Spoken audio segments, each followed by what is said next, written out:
नमस्कार, Jammu city roundup में आपका स्वागत है। मैं हूं साक्षी सभरवाल। आइए नजर डालते हैं अब तक की खास खबरों पर। पीएम मोदी की परीक्षा पे चर्चा कार्यक्रम का टीचर भवन ऑडिटोरियम में हुआ सीधा प्रसारण। जम्मू यूनिवर्सिटी के छात्रों ने भारत जोड़ो यात्रा और दिग्विजय सिंह के खिलाफ किया प्रदर्शन। All Jammu based reserve category employees का 241वें दिन से धरना जारी। अब समाचार विस्तार से। पीएम मोदी के परीक्षा पे चर्चा कार्यक्रम का टीचर भवन ऑडिटोरियम में हुआ सीधा प्रसारण। यह आयोजन हर साल बोर्ड परीक्षा से पहले किया जाता है। कार्यक्रम को देखने के लिए बीजेपी नेता भी रहे उपस्थित। कैसा लगा? बहुत अच्छा लगा। अच्छा, घर जाके क्या बताएंगे? कुछ नहीं बताएंगे। अच्छा साथियों, समय ज्यादा लेता नहीं हूं मैं, लेकिन मैं इतना जरूर कहूंगा कि परीक्षा पे चर्चा मेरी भी परीक्षा है।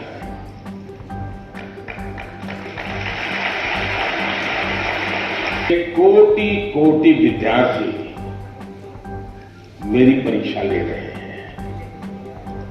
और मुझे ये परीक्षा देने में खुशी होती है, आनंद आता है, क्योंकि मुझे जो सवाल मिलते हैं लाखों की तादाद में बहुत।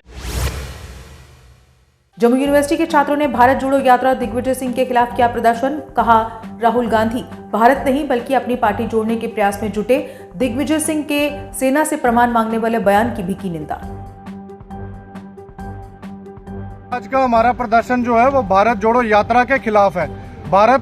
किस भारत को जोड़ने की बात जो है वो राहुल गांधी कर रहे हैं। भारत तो ऑलरेडी जुड़ा है और 1947 से पहले जो छोटे छोटे राज्यों में हमारा देश जो था वो 1947 के बाद पूरा संपूर्ण एक भारत देश जो है वो बना। तो किस भारत को जोड़ने की बात जो है राहुल गांधी कर रहे हैं। वो भारत जोड़ो यात्रा की आड़ में पूरे देश की अखंडता और एकता के खिलाफ चल रहे हैं और अपनी पार्टी को जोड़ने का काम कर रहे हैं, ना कि भारत को जोड़ने का काम कर रहे हैं। और उन लोगों को भारत जोड़ो यात्रा में शामिल कर रहे हैं जो लोग जम्मू कश्मीर में लाखों नरसंहारों के जितने भी नरसंहार हुए, चाहे वो थाटरी मैसेकर की बात। All Jammu based reserve category employees का 241वें दिन से धरना जारी। प्रदर्शनकारी एम्प्लॉयज ट्रांसफर पॉलिसी के लिए कर रहे संघर्ष। कहा, जब तक मांगे नहीं होती पूरी तब तक रखेंगे प्रदर्शन जारी। आपका नाम? जी सर, मेरा नाम सरिता हंस है। सर, क्या कहेंगे? 241 दिन हो गए हैं, लेकिन देखिए सर, आज यहाँ हम बैठे हुए में 240 दिन से ऊपर हो गए हैं और हम मतलब कि सबको पता है टारगेट किलिंग रुकने का नाम नहीं ले रही। तीसरे दिन हमारे लिए थ्रेट लेटर्स निकलते हैं और हमें आश्वासन दिए जाते हैं कि आपकी ट्रांसफर पॉलिसी जल्दी से जल्दी बनेगी। तो मैं एलजी सर से इसलिए रिक्वेस्ट करती हूँ, जैसे कल ही एलजी सर ने हमारे लिए बयान दिया है कि जो जम्मू बेस्ड जो एम्प्लॉयज़ हैं तो उनकी जो डिमांड है उसके लिए जो हमने बोला है वो हम कमिटमेंट की है वो हम पूरा करेंगे। तो फिर हमने एक भरोसा रखा है एलजी सर से और ये हम फिर रिक्वेस्ट करते हैं कि एलजी सर प्लीज़ हमारे लिए जल्दी से जल्दी एक ट्रांसफर पॉलिसी बनाई जाए और जल्दी से जल्दी जो हमारे एम्प्लॉयज़ हैं इनकी सैलरी रिलीज की जाए और कोई ऐसी स्ट्रेटजी। रहबरे खेल कर्मियों का प्रदर्शन भाजपा कार्यालय के समक्ष आज भी रहा जारी। कहा, पिछले 39 दिन से प्रोबेशन पीरियड को कम करने की कर रहे हैं अपील, लेकिन हमारी मांग को नहीं किया जा रहा पूरा। प्रोटेस्ट है एंड आई थिंक कि हमारी बात शायद गवर्नमेंट तक नहीं पहुंच रही है। उनको लग रही है वहाँ पे बैठे हैं तो ऐसे ही बैठे हैं, लेकिन हम तब तक बैठेंगे यहाँ पे, तब तक हम इस चीज़ से नहीं हिलेंगे जब तक हमारी जो जेन्युइन लीगल डिमांड है वो फुलफिल ना की जाए। और हमारी डिमांड खाली इतनी है कि हमारी प्रोबेशन पीरियड को 7 साल से 5 साल कर दिया जाए। इसके अलावा हम और कुछ भी नहीं चाहते। वर्बली आप हमें कुछ भी बोले, हमें कोई फर्क नहीं पड़ता। इससे पहले आपके वर्ड्स पे हमने बिलीव करके इससे पहले हमने 1 हफ्ते बाद प्रोटेस्ट हटाया था। इस बार हम अपनी जगह से नहीं हिलेंगे तब तक जब तक आप हमें ब्लैक एंड व्हाइट में रिटन में एडमिनिस्ट्रेशन की तरफ से हमारे रिलेटेड कोई ऑर्डर ना आ जाए। हम यहाँ से नहीं हिलेंगे। It's not going to happen at all. आप कुछ भी कर लें, जब तक हमारे पास कोई रिटन ऑर्डर नहीं आ जाता we will not move from our place. और हम किसी भी हद तक। जेकेपीसीसी कॉन्ट्रैक्टर्स एसोसिएशन ने अपनी समस्याओं को किया उजागर। कहा, किसी अन्य विभाग में मर्ज करने से पहले किया जाए उन्हें बकाया भुगतान। सरकार से अपनी विभिन्न मांगों को पूरा करने की अपील। एसोसिएशन के जेकेपीसीसी का मैं आपको पहले फुल फॉर्म बताना चाहूँगा।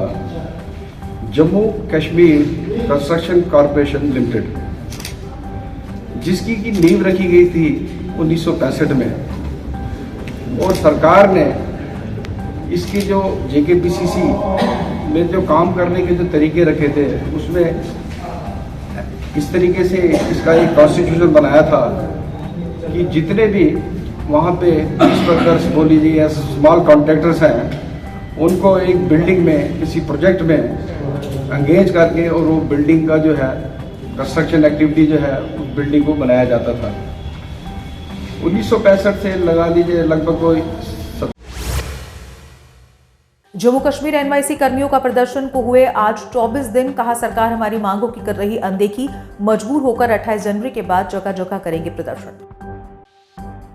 मगर अभी तक एलजी एडमिनिस्ट्रेशन से अभी तक यहाँ यूथ की एनवाईसी यूथ की सुध लेने कोई नहीं पहुँचा। तो हम ये कहना चाहते हैं कि जितना डिले हो रहा है उतना ये जो है इस मूवमेंट को और तेजी मिलेगी। हम नहीं चाहते कि हर मसला रोडों पे हल हो, मगर यहाँ मजबूर किया जा रहा है। हमने 28 तक का टाइम दिया था, 28 कल होगा, उसके बाद जो प्रोटेस्ट है वो हर जगह किए जाएंगे। तो हम ये कहना चाहते हैं कि जो हमारी जायज़ डिमांड है इसको फौरी तौर पे पूरा किया जाए, क्योंकि सारे यहाँ पे जो यूथ है वो पढ़ा लिखा यूथ है, मेरिट बेसिस पे लगाए गए थे। अप्रिशिएट करने वाले भी आप लोग हैं। कल भी हमारे कई साथियों को अप्रिशिएशन अवार्ड दिए गए हैं। रहबरे जंगलात कर्मियों का भाजपा कार्यालय के बाहर प्रदर्शन आज 34वें दिन भी रहा जारी। कहा, रहबरे पॉलिसी के तहत बढ़ाया जाए वेतन, मांगे पूरी न होने तक प्रदर्शन रखेंगे जारी। जो पिछले 5.5 साल से एक ही है। हमारा रेगुलराइजेशन तो अब प्रोसेस में स्टार्ट हो जाना चाहिए, बट जो हमारा मेन प्रॉब्लम है जिसका हम सोल्यूशन एडमिनिस्ट्रेशन से और गवर्नमेंट से और पॉलिटिकल लीडर्स से हमने जिससे अभी तक अप्रोच किया है, हमने उन सबको यही कहा है कि आपने हमें लगाया जिस पॉलिसी के तहत, उसका टेन्योर आपने 5 साल रखा। अगेंस्ट जो पोस्ट जो आपने हमें दे रहे थे या जो भी हमारे को आपने पे ग्रेड दिया था वो लोएस्ट था। चाहे हम उसको एट पार विद रहबर पॉलिसीज बोलें, वो लोएस्ट पे ग्रेड था, और अगर हम उसको डिपार्टमेंट की तरफ देखें तो वो भी लोएस्ट पे ग्रेड था। तो हम दोनों तरफ से बिल्कुल डिग्निटी के साथ हमने कॉम्प्रोमाइज करके हमने 5 साल का टेन्योर कंप्लीट कर लिया है। बट इन 5 सालों में हमने सबसे यही कहा कि आपने जो हमें पे ग्रेड दिया है, वो जो हमारी पॉलिसी में फ्रेम अप किया गया था वो था एट पार विद रहबर ज़राअत। तो अगर हम ज़राअत। जम्मू नगर निगम में जागरूकता कार्यक्रम का किया गया आयोजन। कार्यक्रम में डेयरी फार्मर्स को किया गया जागरूक। इस दौरान municipal veterinary officer Sushil Sharma मुख्य रूप से रहे उपस्थित। आज veterinary services wing Jammu municipal corporation की तरफ से एक अवेयरनेस प्रोग्राम ऑर्गेनाइज किया गया। जो हमारे डेयरी के काम से जुड़े हुए लोग हैं, गौशाला ऑपरेटर्स हैं, उनके लिए ये प्रोग्राम रखा गया था। और इस प्रोग्राम का बेसिक मकसद यही है कि जो डेयरीज और गौशाला के काम के साथ लोग जुड़े हैं, उनके पास डंग डिस्पोजल को लेकर प्रॉपर मैकेनिज्म होना चाहिए। जैसे कि आप जानते हैं कि डेयरीज को लेकर जो हमारे सामने बेसिक जो प्रॉब्लम रहती है वो यही है कि डंग डिस्पोजल जो है मैकेनिज्म इनके पास नहीं होते हैं। डंग जो है नालियों में बहाया जाता है, तो जिसकी वजह से आपको पता है नालियाँ क्लॉगिंग और चौकिंग की प्रॉब्लम आती है, आगे पोल्यूशन होने के जो है चांसेस रहते हैं। तो लोगों को हमने यही जानकारी दी है कि अगर आप इस काम के साथ व्यवस्था हो, जैसे पशुपालन के काम से जुड़े हुए हो, तो आप थोड़ा सा अपने अंदर परिवर्तन। इसी के साथ जम्मू सिटी राउंड अप में बस इतना ही। दीजिए इजाजत, नमस्कार।